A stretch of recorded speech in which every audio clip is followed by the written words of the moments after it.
Ma'am क्या कुछ आज खास बातचीत हुई जो आज नए वर्ष में आज पहली बार देखा गया कि बड़ी संख्या में आपकी पार्टी के मुख्य लोग उपस्थित थे, खुद राष्ट्रीय अध्यक्ष जी मौजूद थे, क्या कुछ इस मीटिंग में बातचीत हुई? आज हमारे संगठन की बैठक हुई। सभी राष्ट्रीय अध्यक्ष, प्रदेश अध्यक्ष, राष्ट्रीय अध्यक्ष जी स्वयं मौजूद थे।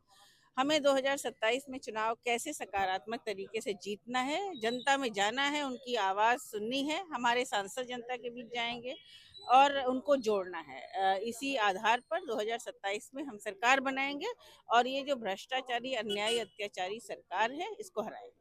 लोकसभा चुनाव में जिस प्रकार से उत्तर प्रदेश में आपकी पार्टी का काफी अच्छा रिजल्ट रहा, तो क्या उस चीज को बरकरार देखने को मिल सकता है 2027 में? जनता का अपार समर्थन राष्ट्रीय अध्यक्ष जी को और उनकी नीतियों को मिला है, बहुत स्नेह सम्मान मिला है। हम उसको बरकरार रखेंगे और घर घर जाएंगे। लेकिन जो उपचुनाव हुए 9 सीटों पर, उसमें कुछ खास अच्छा प्रदर्शन नहीं देखने को मिला। 7 सीटें भाजपा के हाथ लगी, मात्र 2 सीटें ही आपकी पार्टी को मिली। तो उसको लेकर के अगर देखा जाए तो जो यूपी के चुनाव है विधानसभा में, क्या उससे कोई आप लोग को फर्क पड़ने वाला है?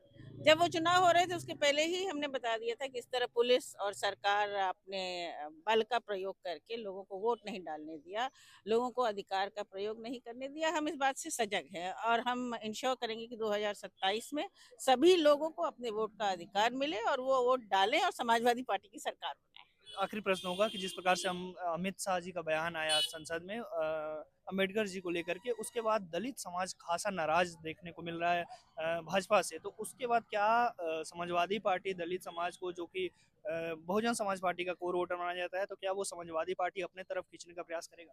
डॉक्टर अंबेडकर हम सबके नेता थे, संविधान उन्होंने बनाया है। तो दलित समाज ही नहीं, हर वर्ग उनका सम्मान करता है।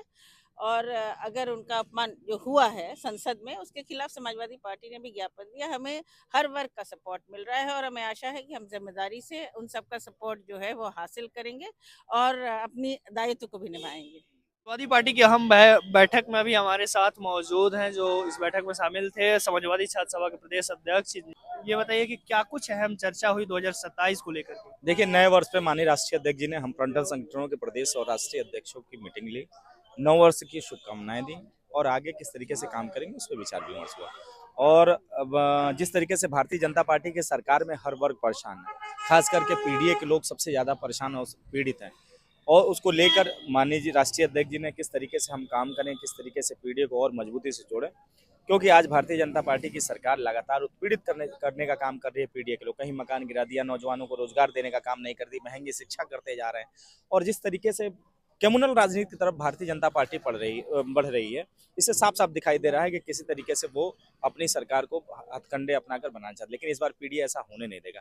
इस बार पीडीए समाजवादी पार्टी की सरकार माननीय अखिलेश यादव जी को उत्तर प्रदेश के मुख्यमंत्री बनाने जा रहा है। जिस तरीके से 24 का रिजल्ट आया, उसी तरीके से आपको 27 का रिजल्ट दिखाई देगा, क्योंकि ग्राउंड पे पीडीए सिर्फ पीडीए की बात कर रहा है, यानी अखिलेश यादव जी की बात कर रहा है, और अखिलेश यादव जी ही प्रदेश के मुख्यमंत्री बने। लेकिन जो उपचुनाव हुए उसकी अगर जिक्र करें तो 9 में से मात्र 2 सीटों पर समाजवादी पार्टी जीत सकी, तो इसको लेकर के कैसे देखते हैं?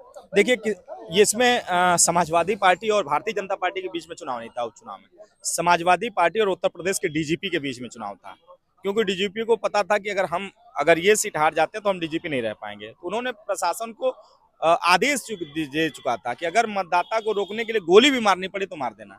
ये भय और डर का माहौल पैदा करके उत्तर प्रदेश का उपचुनाव जीते। आप बताओ, चुनाव आयोग कहता है कि हम मतदाताओं को सुविधा देंगे कि वो मतदान केंद्र पर जाए और आसानी से वोट डाल दे। क्यों आखिर उपचुनाव में ऐसा हुआ कि पुलिस बंदूक दिखाकर मतदाताओं को रोकना पड़ा? क्या यही सुविधा चुनाव आयोग चाहती थी? क्या इन्हीं के दम पर हम चुनाव लड़ेंगे, या इसी तरीके से सहूलियत दी जाने वाली? ये तो चुनाव आयोग को जवाब देना चाहिए ना, और पॉलिटिकल पार्टियों को, कि किस तरीके से ये भारतीय जनता पार्टी की सरकार में प्रशासन का दुरुपयोग करके हमारे वोटरों को रोकने का काम किया गया, हमारे वोटरों को धमकाने का काम किया गया, प्रधानों को धमकाने का काम किया। तो ऐसे चुनाव ये उपचुनाव जीते हैं। और हम बता रहे हैं कि हम 2 सीटें जीत कर भी हम दावे के साथ कह रहे हैं कि 27 में सरकार बनाएंगे। वो 7 सीट जीत कर भी सो नहीं पा रहे हैं, कि सोच रहे हैं कि सरकार चली जाए तो हमारा क्या होगा। तो ये पुलिस हमारे और अयोध्या में अभी उपचुनाव बाकी है, अयोध्या में उपचुनाव नहीं हुआ, उसको लेकर के क्या सोचते हैं, क्यों उपचुनाव वहां पर अभी नहीं? अयोध्या में 2 ही लोग हैं, प्रभु श्री राम और अवधेश प्रसाद, और वही चुनाव होना है। अवधेश प्रसाद जी के सुपुत्र लड़ेंगे, अजीत प्रसाद जी, और भारी मतों से जीतेंगे, क्योंकि भगवान श्री राम का आशीर्वाद अवधेश प्रसाद जी पर। धन्यवाद। तो देख सकते हैं कि अयोध्या प्रसाद जी ही है और राम जी हैं वहां पर अयोध्या में, ऐसा इनका कहना है। और वहां पर चुनाव अवधेश प्रसाद जी ही यानी उनके बेटे ही चुनाव जीतेंगे, समाजवादी पार्टी ही चुनाव जीतेगी। और ऐसे करके तमाम सारी बातों पर उन्होंने जिक्र किया कि 27 में अखिलेश यादव जी को वो मुख्यमंत्री बनाने जा रहे हैं।